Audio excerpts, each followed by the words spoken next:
Teman-teman guru yang hebat, proyek penguatan profil pelajar Pancasila bukan proyek-proyekan, tetapi proyek membangun karakter bangsa. Karena itu maka ketika ada orang yang mengatakan yang penting anak melakukan aktivitas, misalnya pada saat terima rapot ya sudah anak suruh jualan, difoto lalu dikirim, dikasih tulisan sebagai proyek penguatan profil pelajar Pancasila. Kegiatan yang seperti itu sesungguhnya bukan proyek seperti yang dimaksud.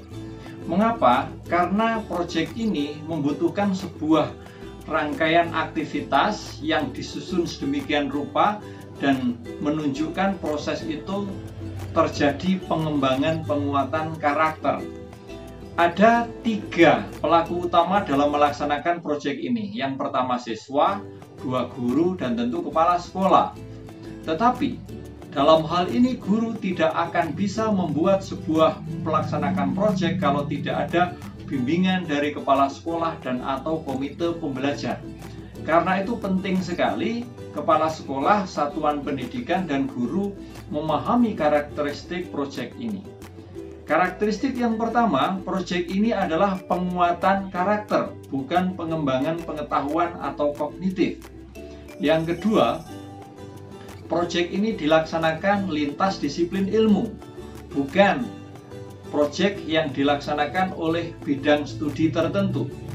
Yang ketiga, karakteristiknya proyek ini fleksibel, menyenangkan, dan berbasis pada realitas siswa.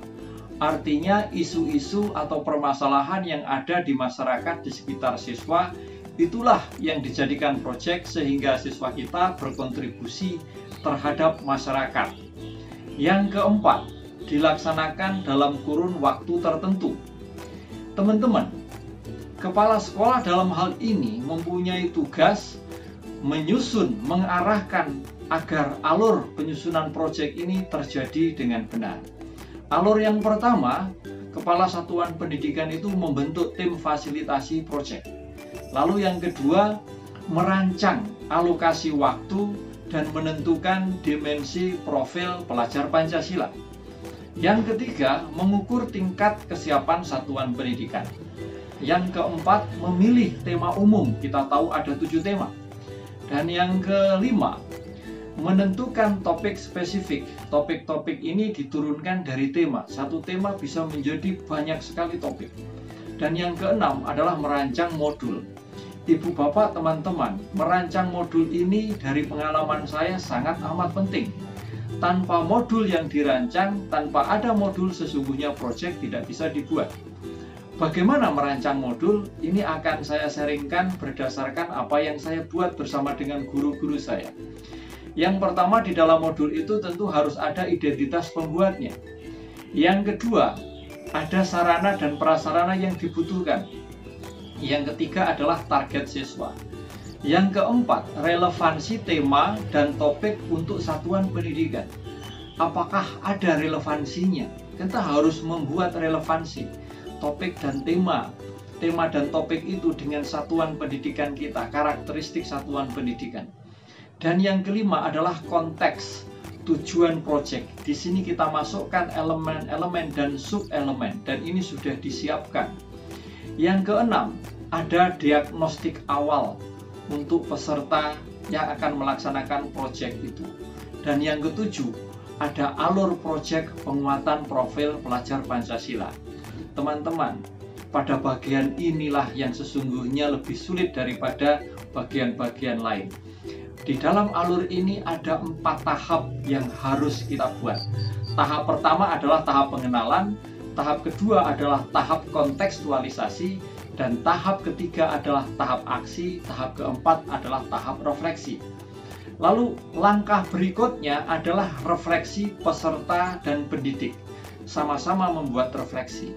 Dan yang langkah terakhir itu ada lampiran-lampiran. Di lampiran itu bisa diberikan 1 lembar kerja siswa, 2 sumber bacaannya dari mana. Lampiran yang ketiga adalah glosarium. Teman-teman, di dalam 4 tahap itu ada asesmen. Ada asesmen formatif dan asesmen sumatif. Para pembimbing guru harus tahu asesmen ini dan bagaimana menyusun asesmen ini.